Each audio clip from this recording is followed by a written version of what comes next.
Ինչ անել, որ այս անգամ հավաքական ընդդիմությունը հաջողի եւ չկրկնվի 2021-ի սցենարն օրինակ։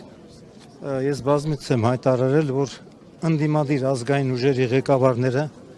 պետք է մի կողմ թողնեն իրենց անձնական համակրանքներն ու հակակրանքները, մի կողմ թողեն իրենց արտաքին քաղաքական կողմնորոշումները ռուսամետ կամ արևմտամետ, մի կողմ թողնեն իրենց ապագա պաշտոնի հավակնությունները, համախմբվեն, ձևավորեն հզոր մի քաղաքական միավորում, դաշինք եւ մինչեւ այս տարվա գարնան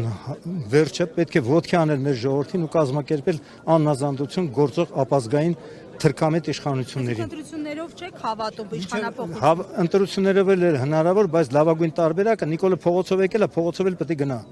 Ուրեմն մինչեւ այս տարվա գարնան վերջը ամբողջ Հայաստանով մեկ հարկավոր է ոտքի անել մեր ժողովրդին եւ կազմակերպել աննազանդություն գործող ապազգային թրքամետ վարչախմբին։ Պետք է պարտադրել Նիկոլ Փաշինյանի եւ իր կառավարության հերացումն ու գործող ազգային ժողովի լուծարումը։ Կար ժամկետի համար ձևավորել ժամանակավոր անցումային կառավարություն, որը կնախապատրաստի եւ կկազմակերպի ազգային ժողովի արդար օրինական ընտրություններ։ Բնականաբար մենք ակնկալում ենք, որ իշխանության եկած նոր իշխանություն ձևավորող ազգային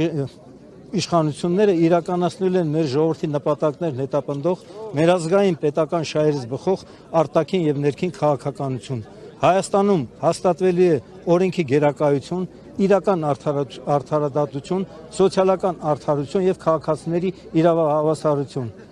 Ազատ են արձակվելու Նիկոլ Փաշինյանի հրանգով եւ քաղաքական պատվերով ուրեմն ապօրինաբար կալանավորված մեր բոլոր հայրենակիցները։ Իսկ Նիկոլը եւ նրա թիմակից ու գաղափարակից պաշտոնյաները պետք է ենթարկվեն Հայաստանի օրենսդրությամբ սահմանված կարգով դատական պատասխանատվության։ Նիկոլ Փաշինյանն ասում է, որ նախկիններին, նաեւ այն ուժերին, որոնք քաղաքական հայտ են ներկայացրելու մասնակցելու ընտրություններին, հունիսի 7-ին ժողովուրդը քաղաքական աղբանոցն է նետելու։ Նիկոլը չարաչար սխալվում է, Նիկոլը հոգեխանգարմունքի մեջ է իշխանությունը կորցնելու վախից։ Նիկոլը հայտարարում է, որ եթե քաղաքացիական պայմանագիր կուսակցությունը չունեցավ սահմանադրական մեծամասնություն, ապա լինելու է սեպտեմբերին պատերազմ։ Որևէ քաղաքական ուժ,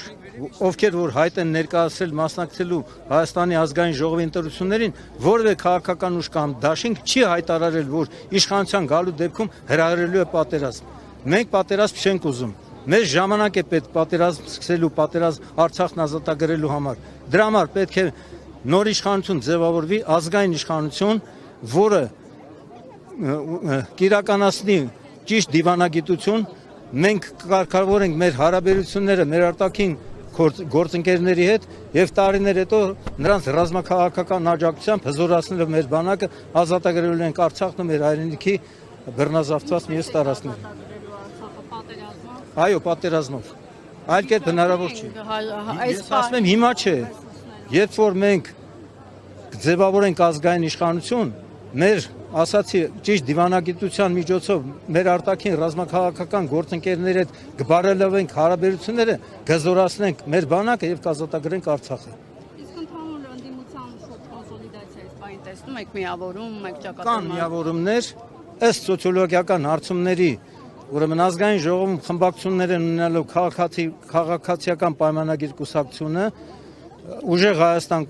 դաշինքը արդեն դաշինք է, որովհետև մի 7-8 ուժեր միացել են եւ հայոց աշխարհազոր ռազմաքաղաքական միավորումը, որի ղեկավարը ես եմ, հայտարարել ենք, որ աջակցելու ենք ուժեղ Հայաստան կուսակցությանը, կանցնի падգամավորական խմբակցություն, հավանաբար կունենա նաեւ Ռոբերտ Քոչարյանի ղեկավարած Հայաստան դաշինքը եւ Գագիկ Ծառուկյանի ղեկավարած ուրեմն դաշինքը։ Այդ 4-ը հավանաբար կանցնեն կունենան ազգային ժողովում խմբակցություններ։ Եթե համաձայնվեն 3-ը այնտեղ միանան, բնականաբար կունենան մեծամասնություն եւ Սամվել Կարապետյանին կարող են ընտրել վարչապետ։ Նիկոլեն կանթատ հայտարարում են Գյումրի երկրորդ չի լինելու, լինելու է Գյումրի երկրորդ։ Լինելու է այդ ուրեմն տարբերակը, իսկ ամենալավագույն տարբերակը, որ մինչեւ այս տարվա գարնան վերջը մեր ժողովրդին ամբողջ Հայաստանով մեկ ոտքի անենք, կազմակերպենք աննազանդություն գործող ապազգային թրքամետ իշխանություններին, պարտադրենք Նիկոլի ու իր կառավարության հերացումը եւ գործող ազգային ժողովի լուծարումը։ Կար ժամկետի համար հարկ կլինի ձևավորել ժամանակավոր կառավարություն, որը կնախապատրաստի եւ կկազմակերպի ազգային ժողովի արդար օրինական նորընտրություններ։ Մտավախություն չկա, որ վաղաշաբաթ 1-ի